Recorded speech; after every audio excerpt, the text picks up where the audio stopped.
Hello and welcome to BannerKings Culture Expanded in Bannerlord. If you'd like to check out the mod load order, mod list, and so on and so forth, then there will be some documentation in the description.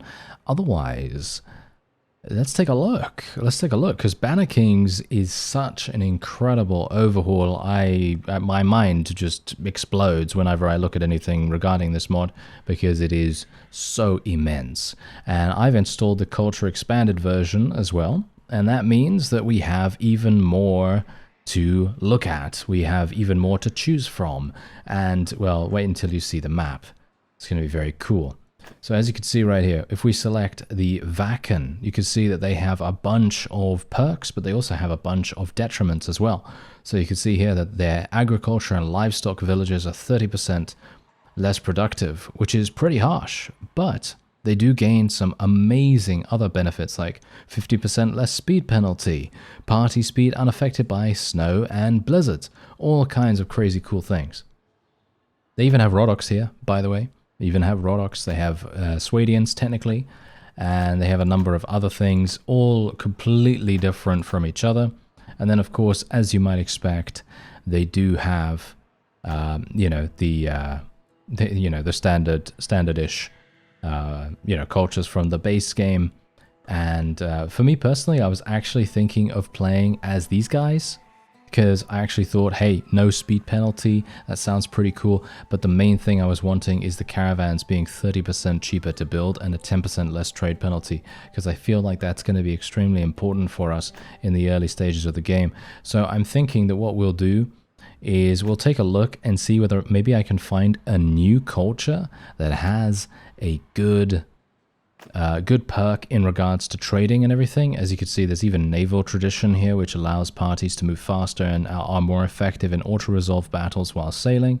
So there's all kinds of really, really cool things with that.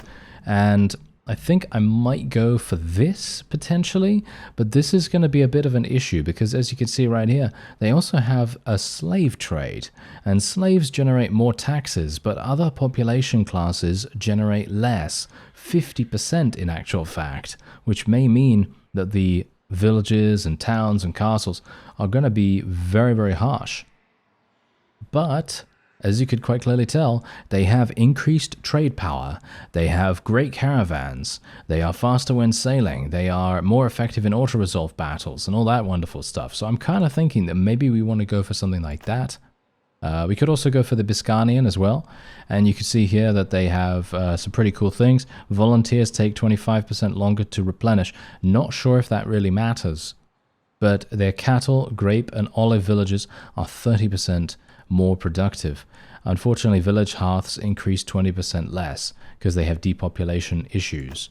So there's a lot of different things here where you have to be quite, you have to be quite, a little bit careful about how you select things. So I think we'll probably go for these guys because they have an increased trade power.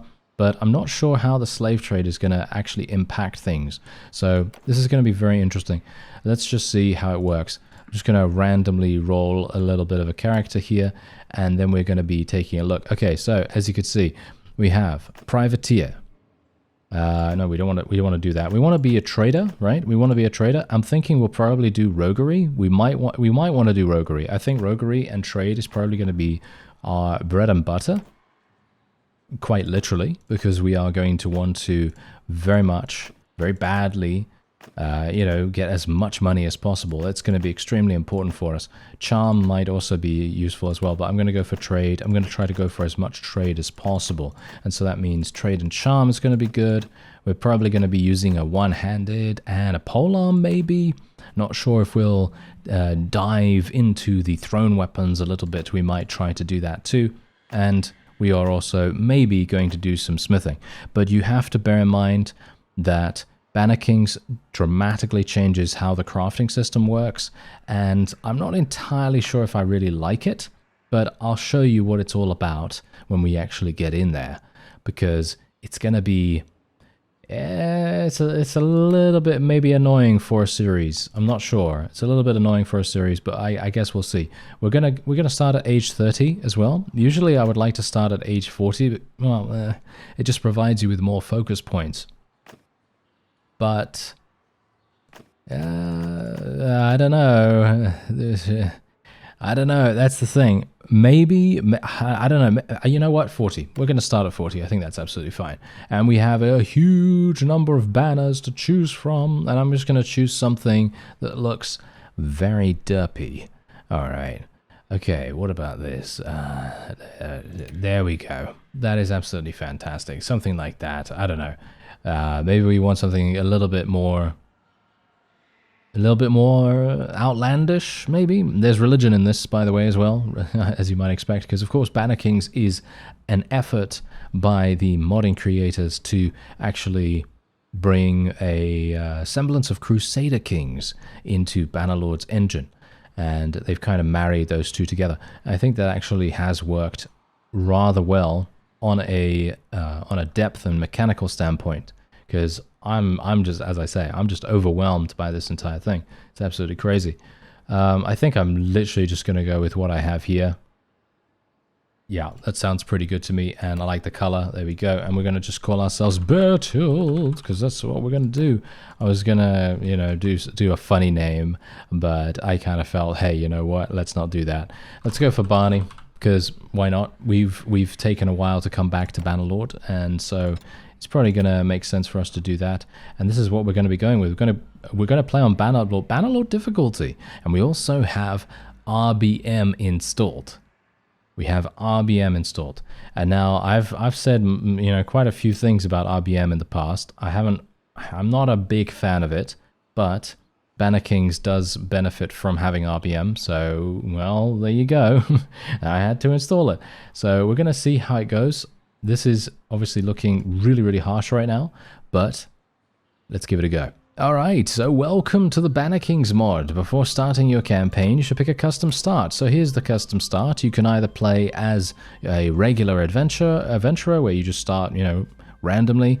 And yeah, I think we're probably just gonna go with robbed caravaneer. I think that sounds pretty good.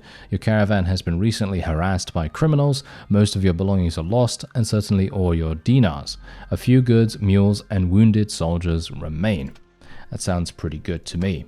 And then we can also select a religion. So there's a huge amount of different religions to choose from here, and from my perspective, I'd like to choose something that is a part of my culture. I actually don't know. Wait a minute. What did I actually pick now? Because I've actually forgotten what I picked. Maybe I shouldn't choose one. You know what? Should I choose one or should I not? Can I go back now? It seems like I can't even go back now. So, not an official religion in any kingdom. Oh, okay. Yeah. Okay. So apparently my choice doesn't actually have a religion, which is quite interesting, as far as I can tell. So I guess we might just go with these, because you can see here that we have, yeah, I don't know.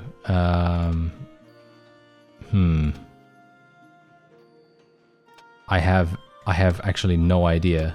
I have no clue. But yeah, as I say, there are so many different gameplay mechanics at work in this mod. It is absolutely insane. So yeah, anyway, I will show you the map. This is what we currently have going on here. So you can see here, obviously it's a very much standard Bannerlord map. However, you can see that there's a number of cultures that have been added. And as you can see, there's one over there. And yeah, this is gonna be a big one.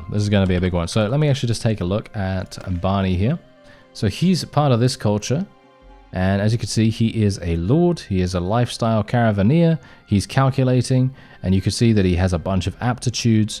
Aptitude for violence describes how inclined one is towards hurting others. You have erudition even, and aptitude for erudition describes how inclined one is towards intellectual tasks.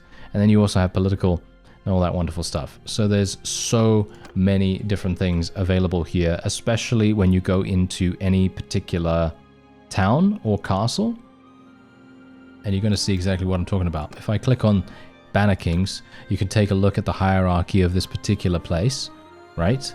So we are in Joroya at the moment, and you can see here that we have gender lore, inheritance types, succession types, government types. So it's obviously a republic, and you can see its total population as well, and it has minimum peers. Now you may be wondering, well, what is a peer? Well, they have lesser peerages, and then they have full peerages.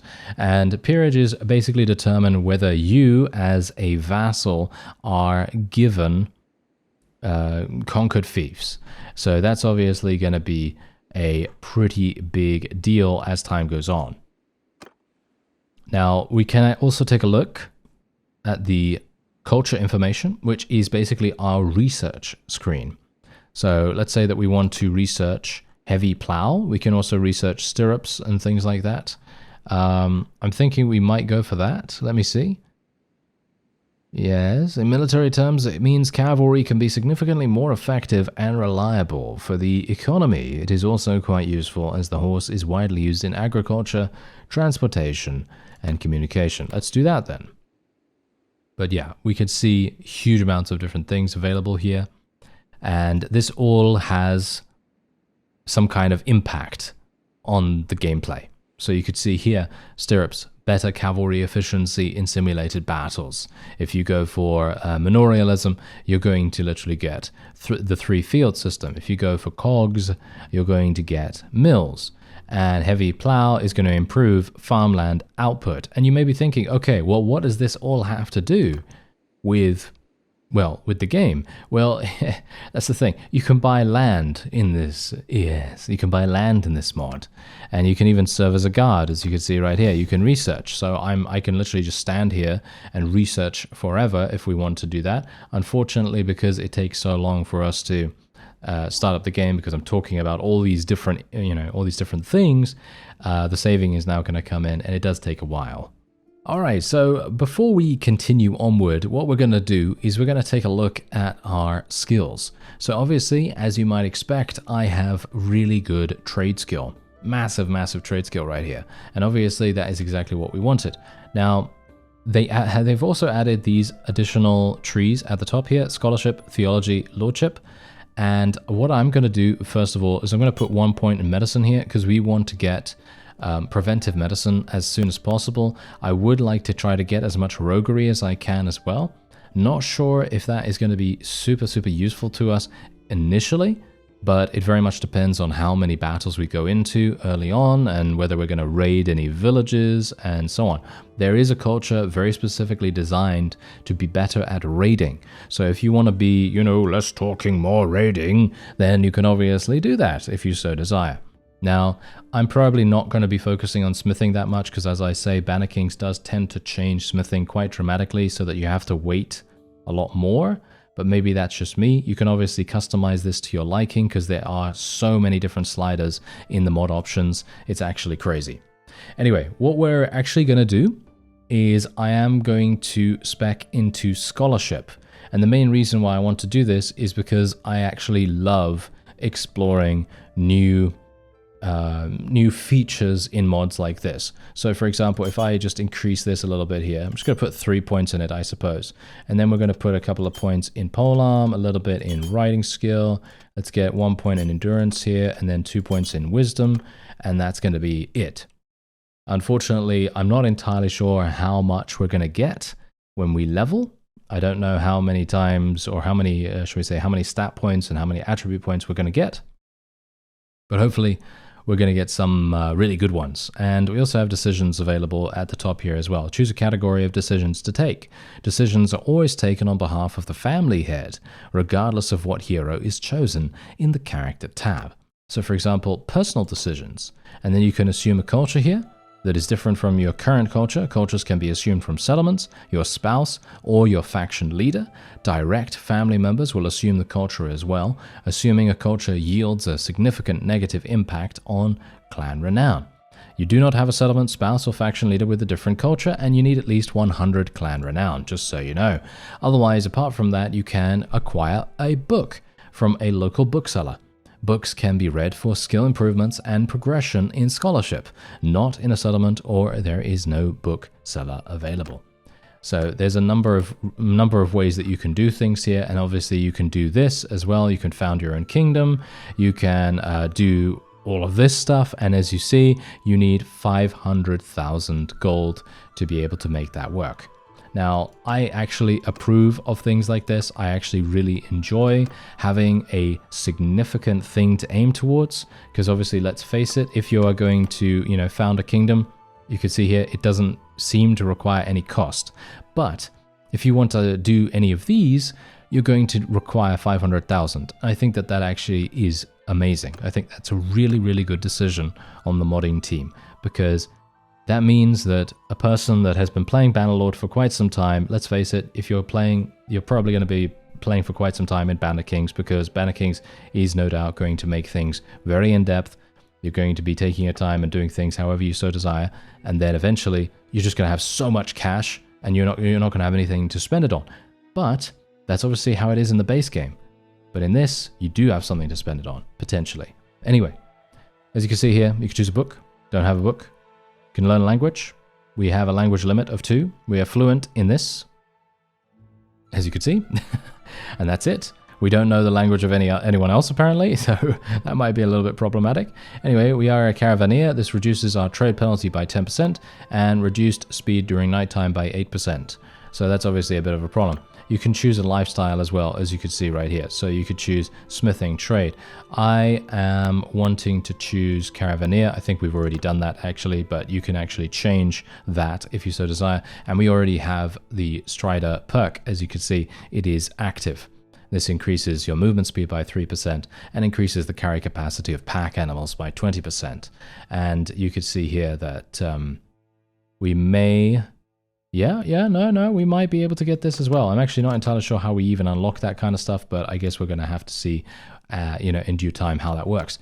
Anyway, enough just standing in the menu. I'm going to level up my scholarship. As you can see, we are actually leveling up my scholarship really, really well. And my tactics are also leveling up too, which is quite funny. So yeah, we can actually take a ship now if we want to, or I can go into the trade screen and maybe buy a book. Should I try and find where a book is? I don't even know whether we can even... maybe we won't even be able to do that. Oh, hello. We got super lucky. We got super lucky with the loot that I have on me right here. Because let me tell you, I started a test character just to make sure that the mod was actually working correctly. Because let's face it, Bannerlord is... Well, you don't have to tell me twice. Bannerlord is very fickle when it comes to modding. And generally, it's almost always going to give you some kind of problem. At least it does me.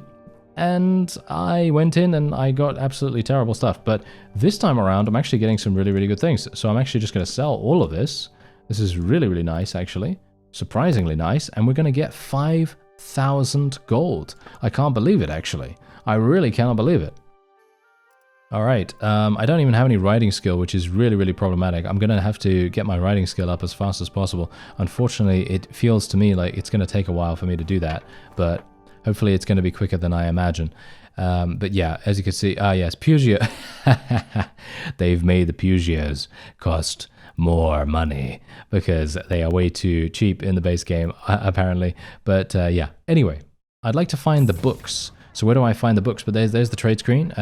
Trade skill, not the trade screen. And we actually leveled up already. And look at that, we get to select something. So what do we want to do? Well, at the moment, considering you can actually respec now, you can go into the arena and you can...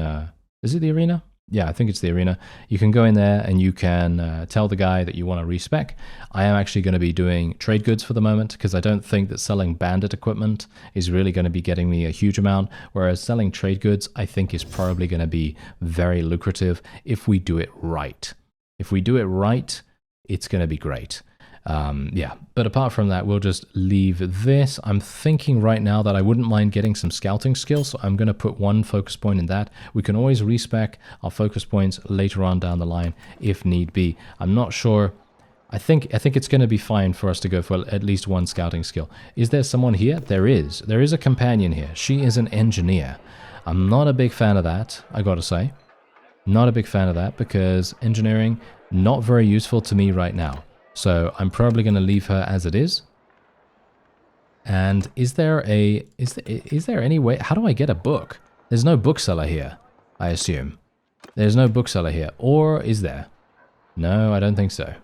I don't think there is a bookseller here. No, I don't think that is the case. Okay, well, that's absolutely fine. No problem at all. What we're going to do now is we're going to go over to a village, and I might be able to show you how the other systems work. So, for example, you know, purchasing land and developing that land, because bear in mind, it is going to take some time to play this mod. It has a very, very slow, sort of methodical sense of progression.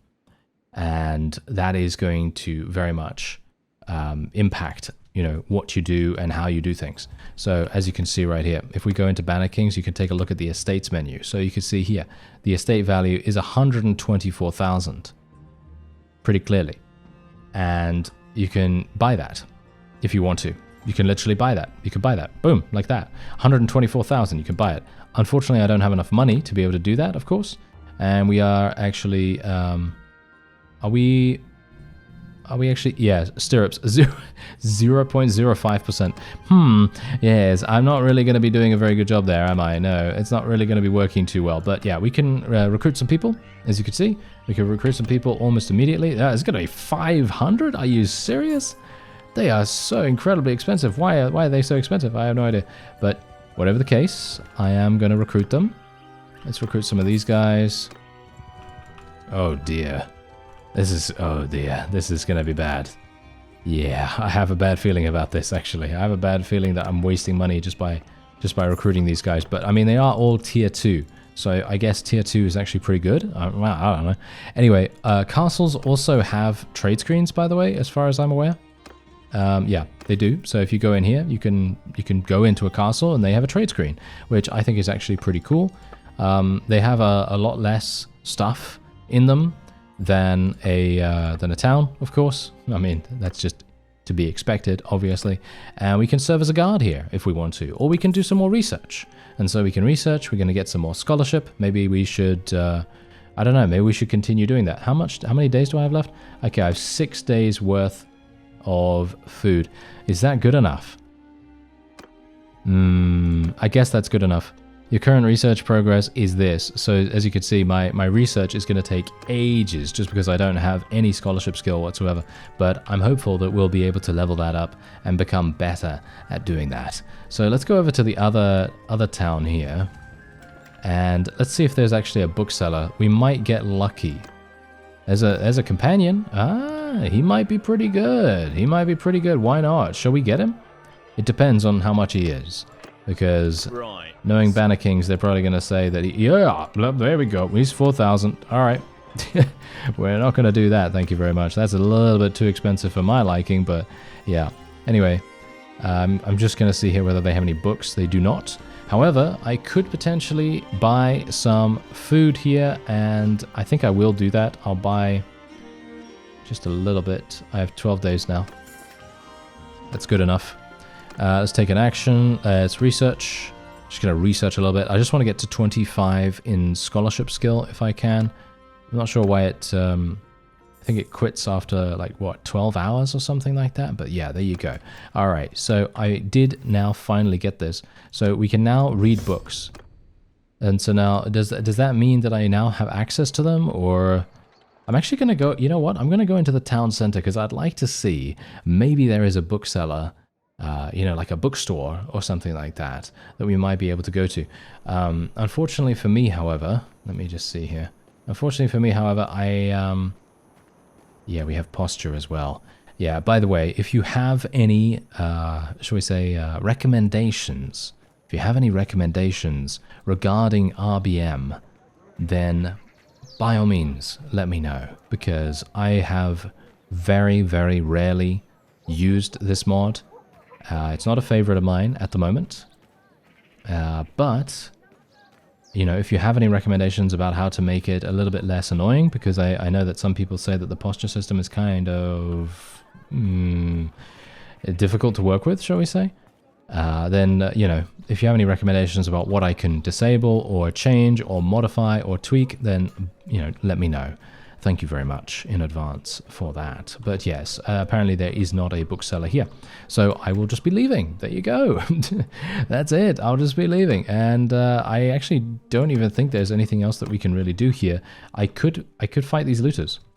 Let's fight these looters. Why not? I'm traveling pretty slowly, unfortunately, because I'm fording at the moment. Can I not?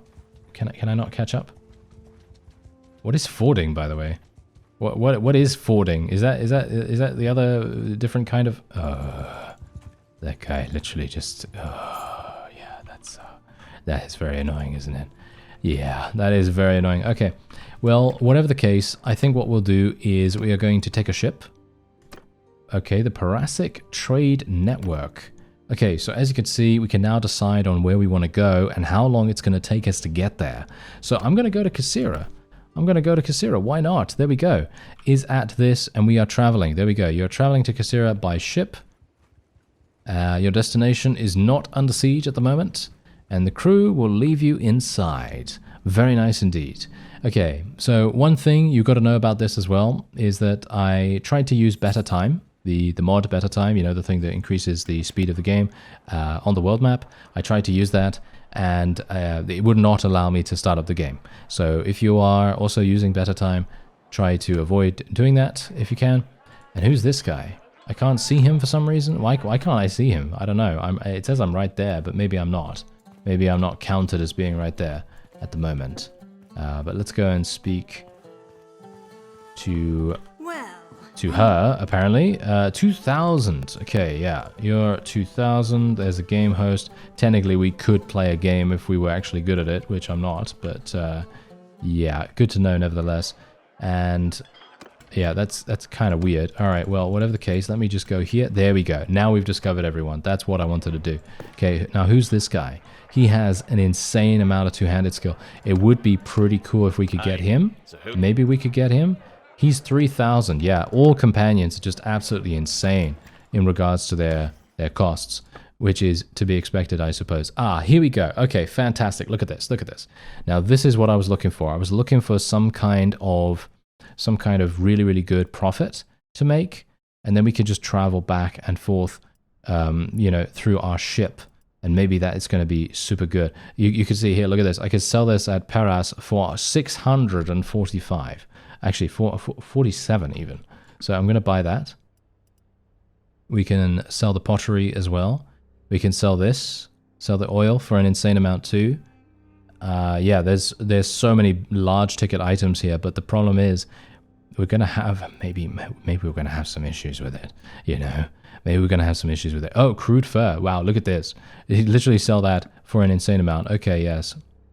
The jewelry, no, that's absolutely fine. Okay, yeah, so we're going to spend 1,800, which is quite expensive, but that's okay, because then we can just take a ship back over to this town right here. It's going to take 2 days. Maybe we can go here instead. Let's go here instead. And it's going to take 1 day for us to get there. You could see my ship. Did you see my ship go over there? You know, go over there. Yeah, it's just like, oh wow, it's going to take a while, isn't it? But yeah. Anyway, basically my whole plan was to try to use the ship system in a way that would provide us with safety. Because let's face it, we're not actually having to really deal with any significant amounts of enemies or anything like that.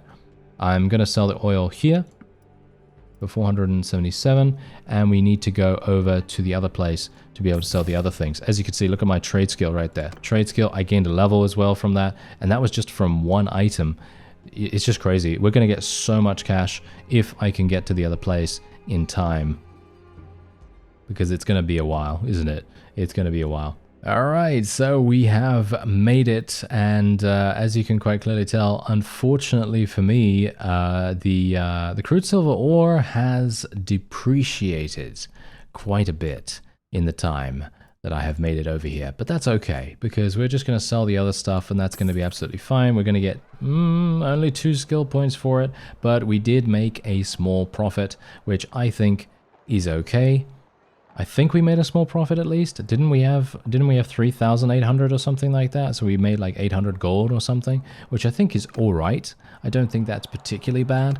And I'm actually going to go into this tournament if I can. And also, you got to bear in mind here, I am awful, okay, in tournaments early on, because this is what Bannerlord is all about.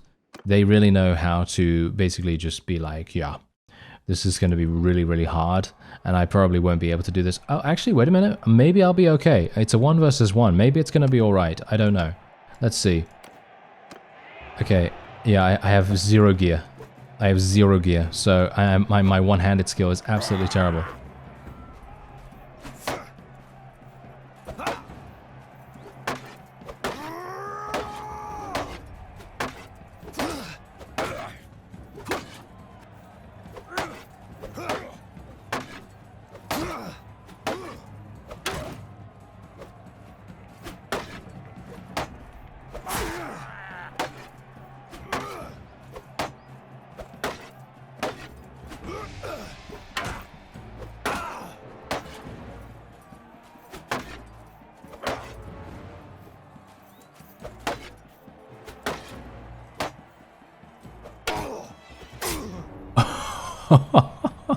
Okay, how does it work? Can I ask? I actually don't know.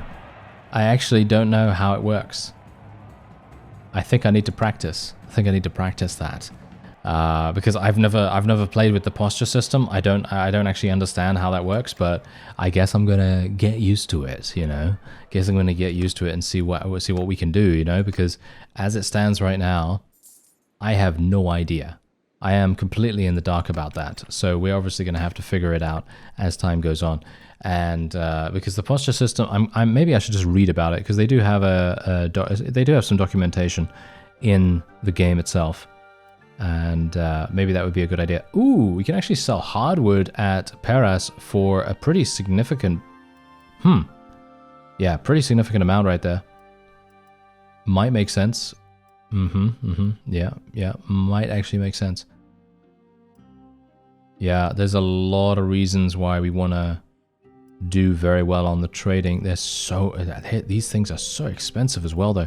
Okay, so yeah, we're just going to buy some crude hardwood. We're going to buy quite a lot of it, actually. Yeah, it's still doing pretty well in terms of its price. It's only going to cost me 800. So just keep that in your mind. 800 in your mind. Let's see if we're going to get more than that as we go over to this town. And it's actually pretty cool that we're taking things a little bit slower this time, because obviously, let's face it, BannerKings is a, you know, as I say, methodical kind of experience.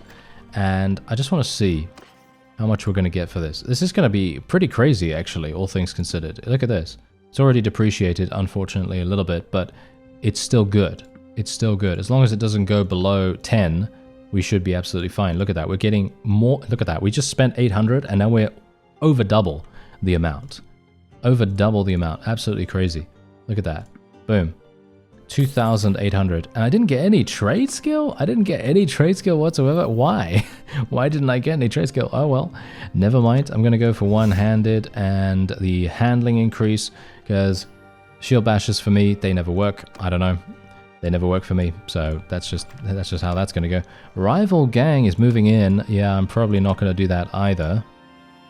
I wouldn't mind actually participating in a looter battle. I think that probably would have been a better idea than me taking on some random, you know, some random lords or higher tier troops in the tournament.